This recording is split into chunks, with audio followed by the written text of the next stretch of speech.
guys! Welcome back to our channel. So, for today's vlog, another informative video na naman ang isi-share ko sa inyo because bibigay ko sa inyo yung mga questions na tinanong sa akin ng visa officer during my US visa interview. So, kung interesado kayo, just keep on watching. The first question na tinanong sa akin ay, what is the purpose of your visit? Yes. Lagi nilang tinatanong kung ano ang purpose ng visit mo sa Amerika. So, paano ko nga ba sinagutan ito? Ang sinabi ko lang is, I will be spending my Eid holiday in the United States, particularly in New York City. Kasi, yun din ang sinulat ko doon sa DS-160 form ko. So, ayun. Yun ang unang-unang tinanong sa akin. Ang second question naman sa akin, guys, ay gaano na daw ako katagal na naninirahan or nakatira dito sa Doha, Qatar? Ang sabi ko lang, I have been living here in Qatar for almost 10 years.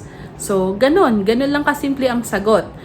Tandaan nyo din pala, guys, ang sabi nila, one question, one answer. Wala na kayong dapat na additional answers or additional information kasi baka magkaroon pa sila ng follow-up questions. So, para maging safe lang, kung ano lang yung tinanong, yun lang ang isasagot or yun lang ang sasagutin. Okay? So, yun ang second question ko. My third question was, what is your occupation? Ano ang trabaho ko dito sa Qatar?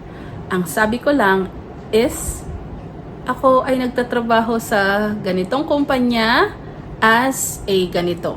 So, sinabi ko yung position ko and the company. Yun lang yung pangatlong tanong. And then, last but not the least, ang pang-apat na tinanong sa akin ay, nag-travel na daw ba ako sa mga ibang bansa or sa ibang bansa other than Doha, Qatar? Ang sabi ko, yes. And I stated all the countries na napuntahan ko na.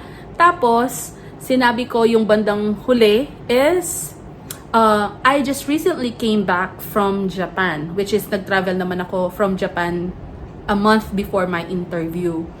So, after that, wala na siyang tinanong sa akin. Ang sabi niya, okay, you will have your visa in 3 to 5 working days. So, ayun. Yun lang yung mga tinanong sa akin, guys. Simple questions. Huwag kayong mag-overthink. Kasi, mas nakaka-nervyos yung mga sobrang pag-iisip na baka itanong ito, baka itanong yon, or baka mag-ask sila ng mga kung ano-anong mga tanong, at baka hindi mo masagot.